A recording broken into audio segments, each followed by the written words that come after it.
They say you remember the exact moment your world changes. For me, it was a Tuesday, 4:47 p.m. The lab was nearly empty. The hum of the freezers the only sound as I stood there, a paper trembling in my hand, my eyes scanning the abstract again and again. Because there it was. My research, my hypothesis, my phrasing, even my neural circuit diagrams, all neatly repackaged under someone else's name. Dr. Marcus Hill. The bastard. 2 months earlier, I had presented my final thesis outline to Dr. Hill during our one-on-one meeting. He'd leaned back in his chair, his mouth forming that same condescending half-smile he always wore when I spoke too quickly or dared to correct his outdated citations. "I like the direction," he'd said, tapping the edge of the proposal with a chewed-up pen. "But the language is too ambitious. And this theory about emotional memory reconsolidation through olfactory triggers?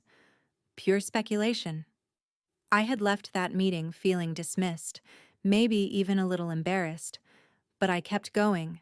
I spent sleepless nights running trials with our MRI software, teaching myself how to program better data models, tightening every line of that fragile, brilliant theory. And now here it was, published under his name in the Journal of Applied Cognitive Neuroscience. The title? A New Model for Emotional Memory Activation via Scent Triggers. Word for word, it echoed my work. Even the case study, Subject A, female, childhood trauma associated with lavender, was mine. My story. My data. I sank into the nearest lab chair and tried to breathe. It wasn't just betrayal, it was erasure. Worse, no one would believe me. Dr. Hill was beloved, the cool, charming brain behind the university's rising neuroscience program. He always wore tailored jackets and cracked nerdy jokes that made undergrads feel seen. He funded projects.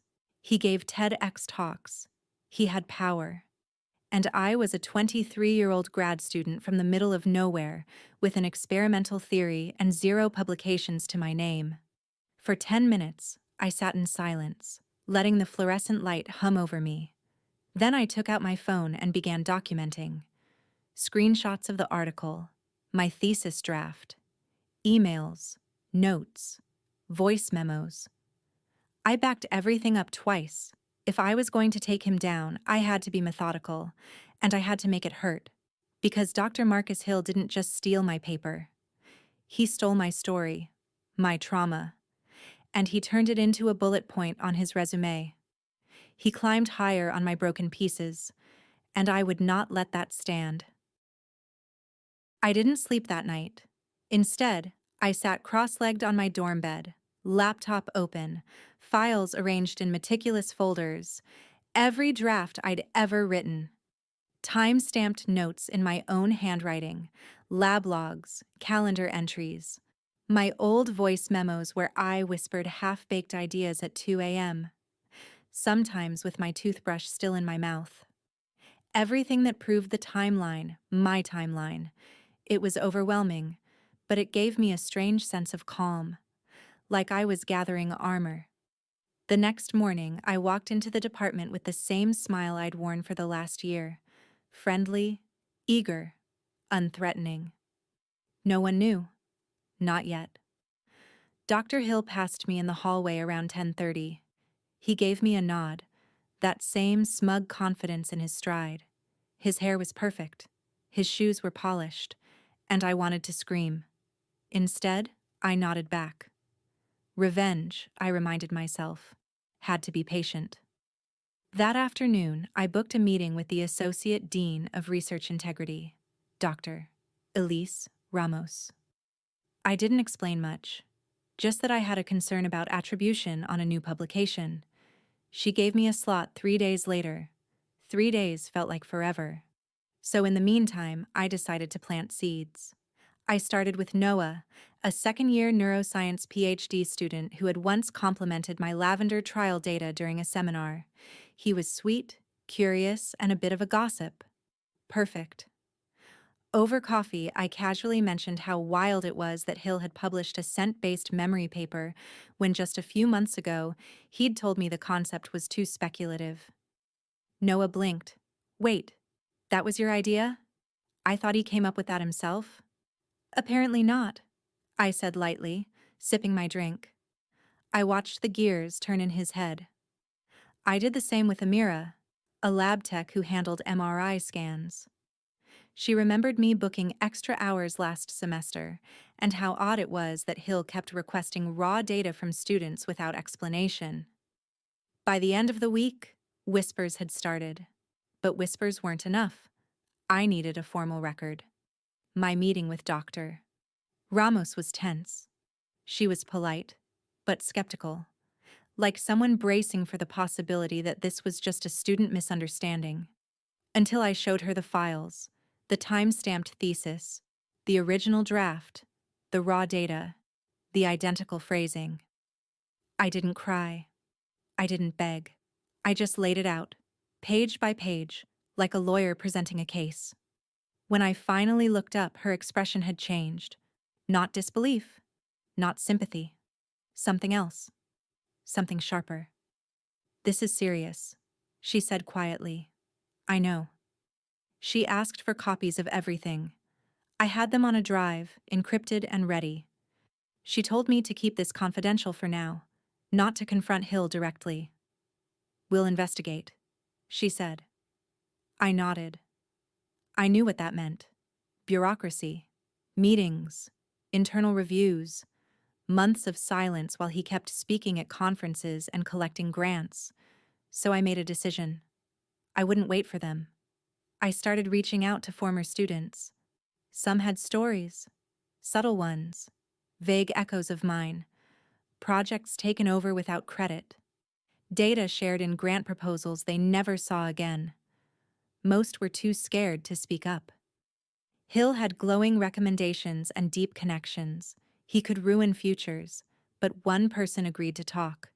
Jada Kwan, a doctoral student who had transferred to a different university last year. She didn't hold back. "He used to tell me my work was amateur," she said during our Zoom call. Then 6 months later, he published a method using my exact framework. Just slightly changed. I didn't fight it.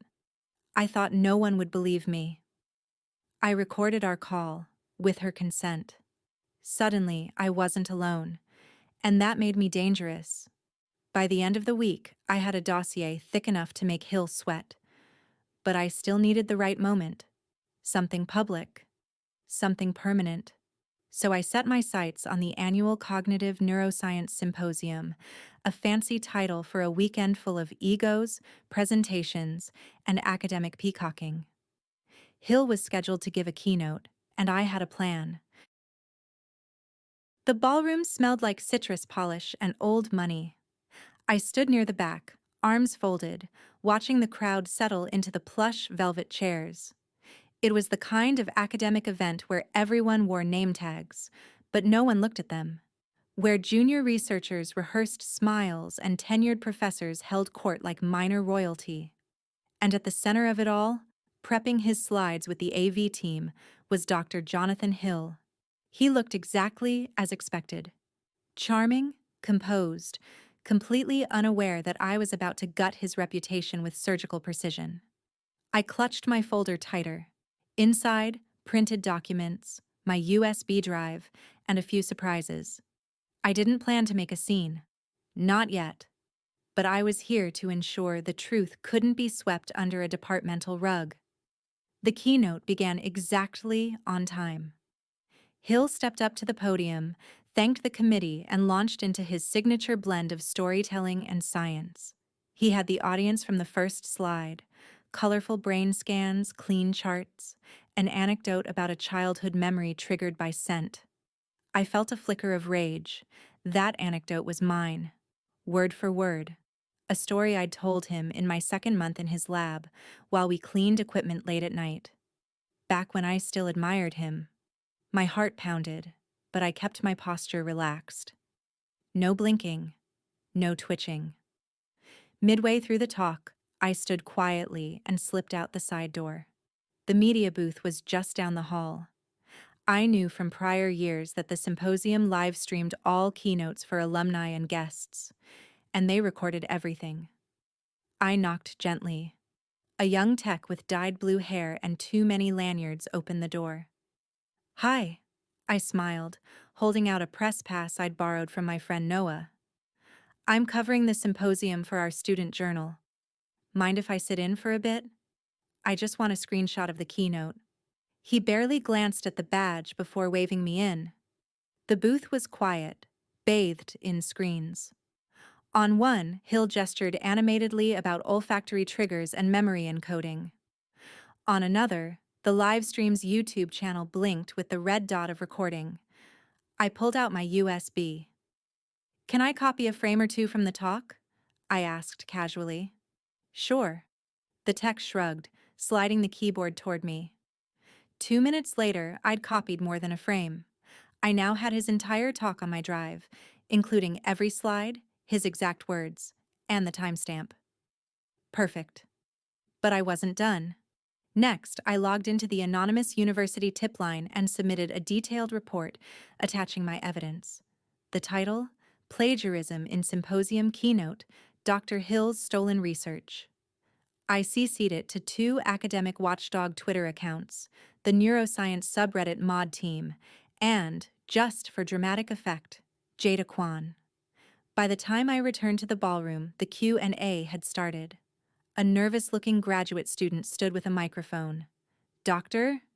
Hill, your findings are fascinating, but could you elaborate on the source data behind your scent memory test? There's some overlap with recent student-led trials." I froze. That wasn't scripted. Hill's jaw tightened.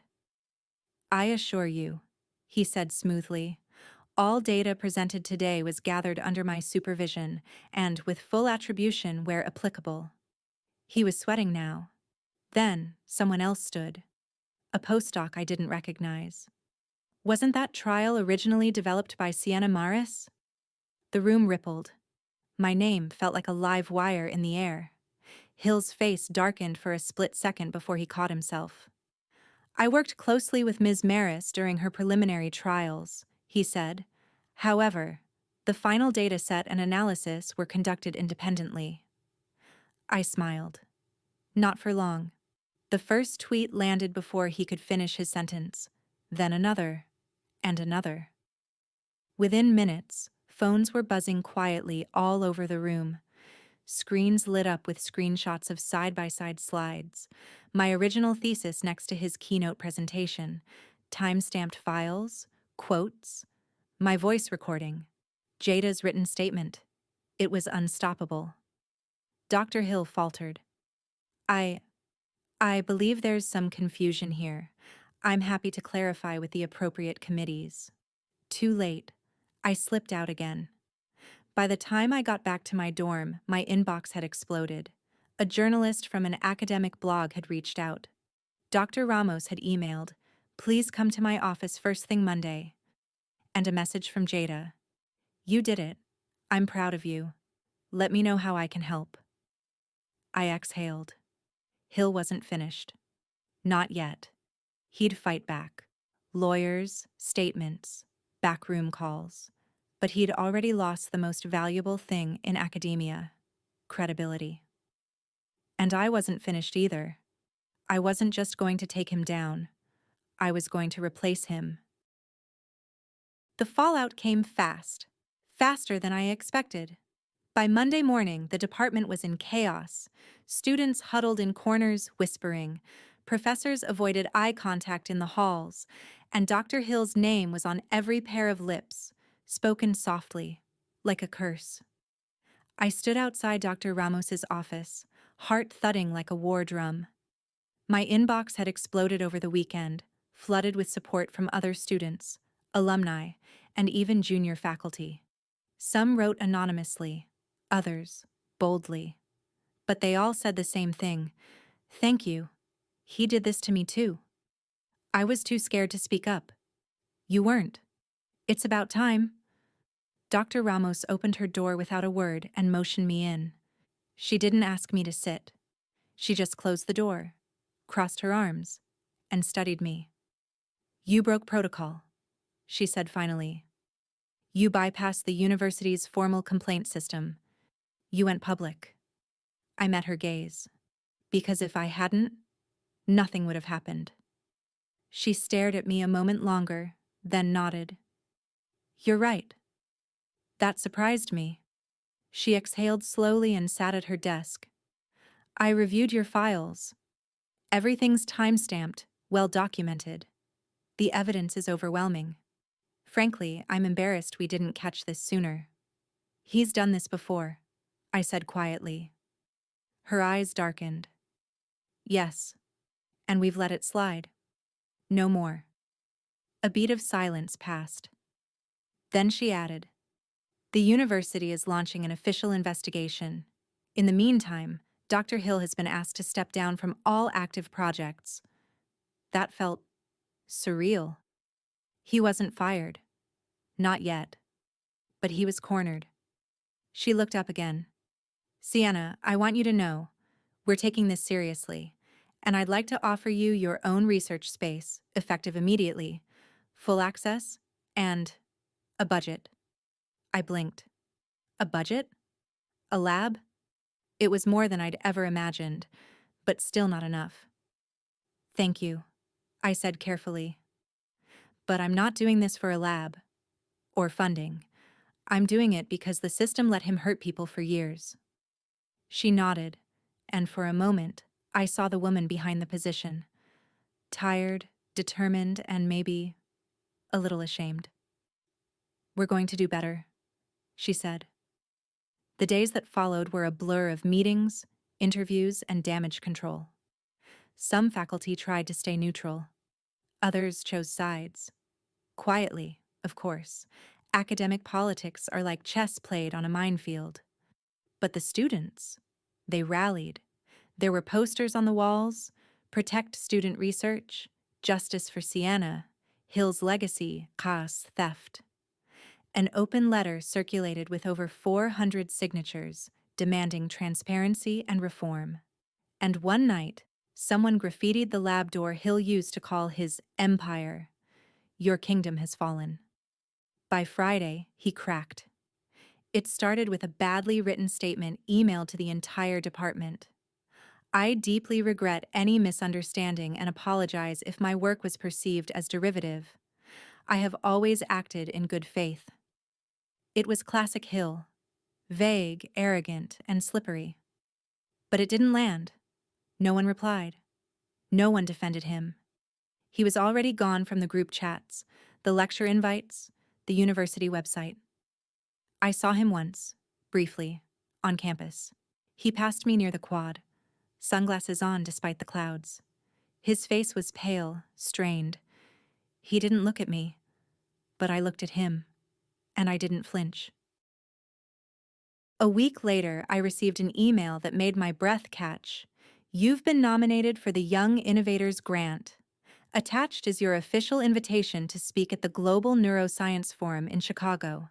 Chicago, the very stage where Hill once made his name. Now it would be me. I sat with the email open for a long time, hands trembling, not from fear, but from something else. Power. Not the kind he had, not manipulation or control, but the kind that came from truth, from standing up, from not backing down. I started prepping my talk that night. This time, it was all mine. From the hypothesis to the data to the title. Sensory memory pathways, a student-led reframe of traditional models. It was a mouthful, but it was real, honest, mine.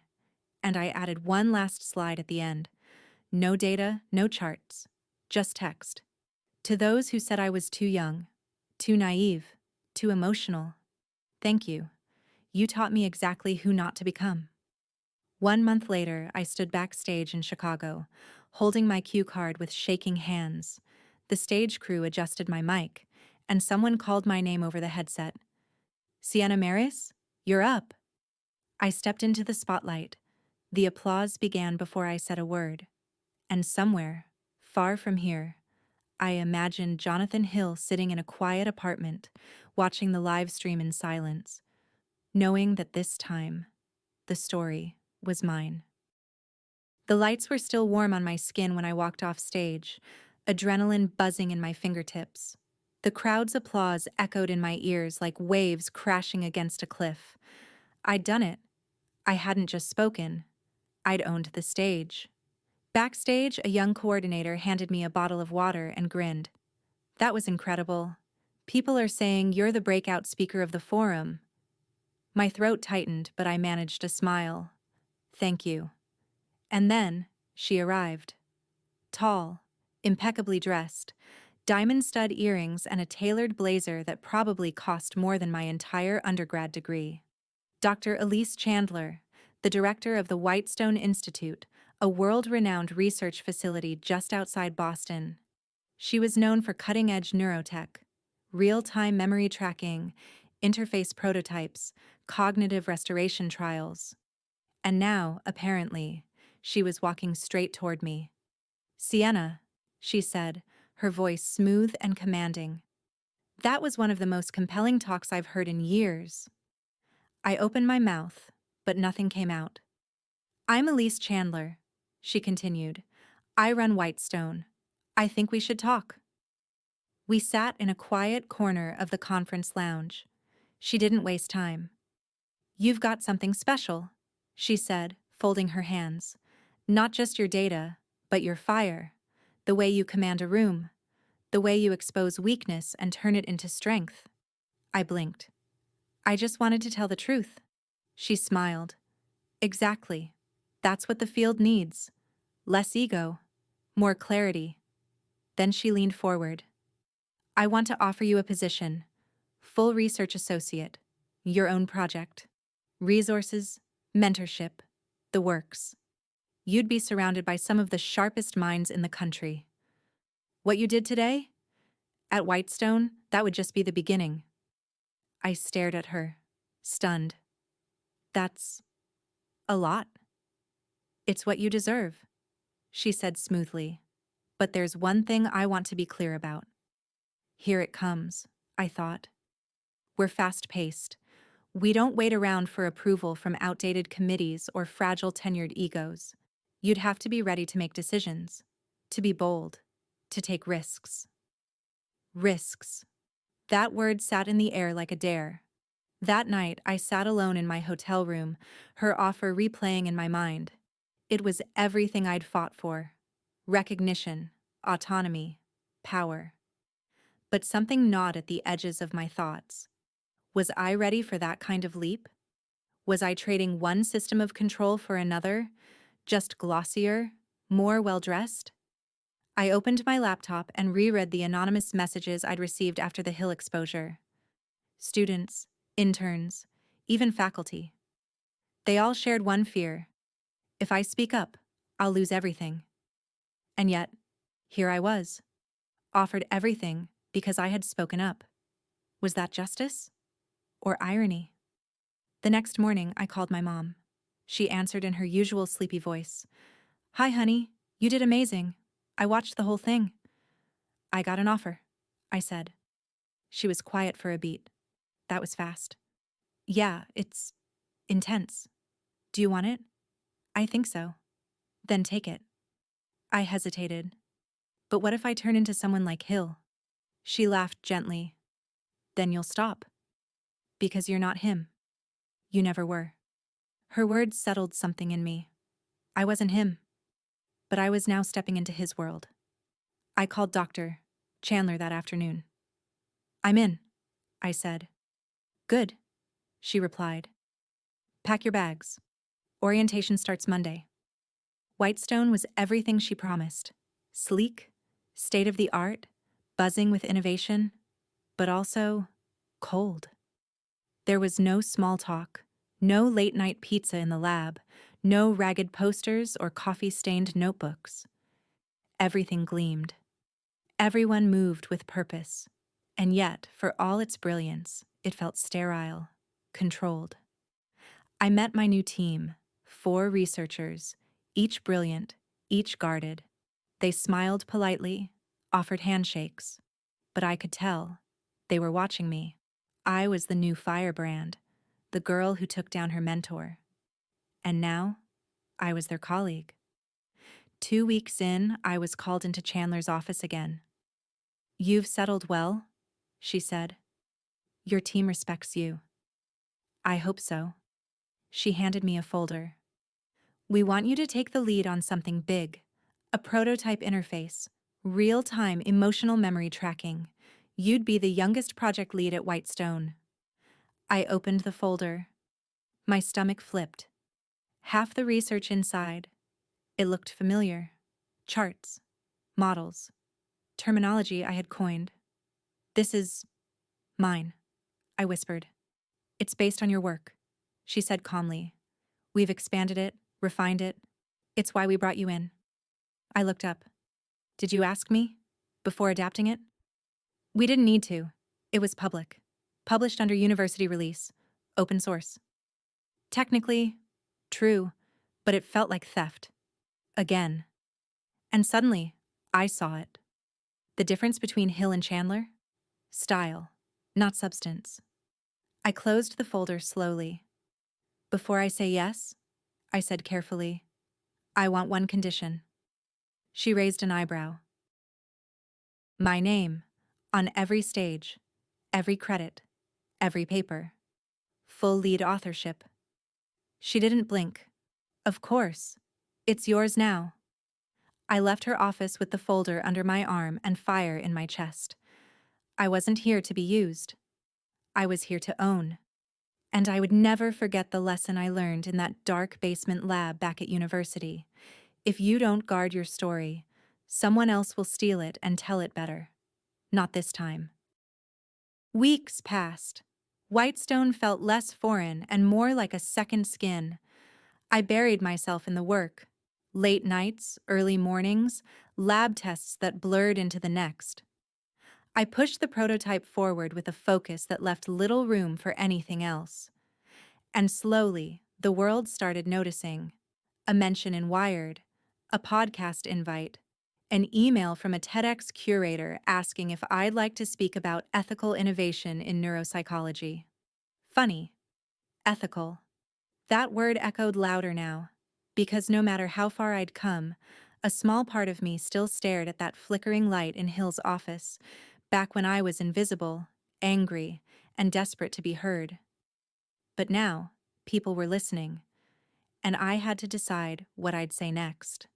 The first real test came in the form of a student intern named Noor. She was brilliant, quiet, observant, with a habit of scribbling ideas into a dog-eared leather notebook. I saw so much of myself in her, it was almost painful. One afternoon, she knocked softly on my office door. "Got a second?" "Always," I said, waving her in. She perched on the edge of the chair, fidgeting with her pen. I've been working on a side model. It's not official yet. I didn't want to present it to the group until I was sure." "Okay," I said gently. "Let me see." She slid the paper across the desk. I looked down and froze. It was good. Very good. A modified variation of our interface. Simpler, cleaner, with an adjustment I hadn't even considered. It could shift the emotional latency curve in ways our current prototype struggled with. "This is amazing," I said honestly. She blushed. "Really?" I nodded. "And you need to present this. Not me. Not anyone else. You. This is your breakthrough." She blinked. "Are you sure?" I leaned forward. "I once had something stolen from me. You won't know how much it costs until it happens to you. So no, I'm not going to be that person." She exhaled, relief washing over her. "Thank you." And just like that, I saw the path forward. Not just innovation, but legacy. A month later, Noor presented her model to our advisory board. She nailed it. Calm, clear, passionate. When she finished, Dr. Chandler turned to me and smiled. "You're building something more than tech here, Siena. You're building a culture." I nodded. "That's the goal." But I hadn't told her everything, because I'd been doing my own side project too. Not just code, but truth. I'd been digging through Hill's old research archive, compiling every plagiarized paragraph, every reused graph, every submission where my name had mysteriously vanished. I created a timeline, a clear, irrefutable chain of intellectual theft, and last week I sent it to the university, anonymously. The fallout came quickly. Hill was placed on administrative leave. An internal investigation launched. The department's official statement spoke of regret and commitment to ethical practices. But behind closed doors, I knew they were panicking. The evidence was too detailed to ignore. A friend from the department messaged me. "Everyone knows it was you, and honestly, good." And then, one night, I received an email. From Hill. Subject: "You win no greeting. No apology. Just 5 words. Enjoy the view from the top." I stared at the screen for a long time. He still didn't get it. This wasn't about winning. It was about clearing the wreckage, so the next generation wouldn't have to crawl through it in silence. On the morning of my TEDx talk, I stood backstage with a familiar blend of nerves and clarity. I adjusted the mic, smoothed my blazer, and waited for the cue.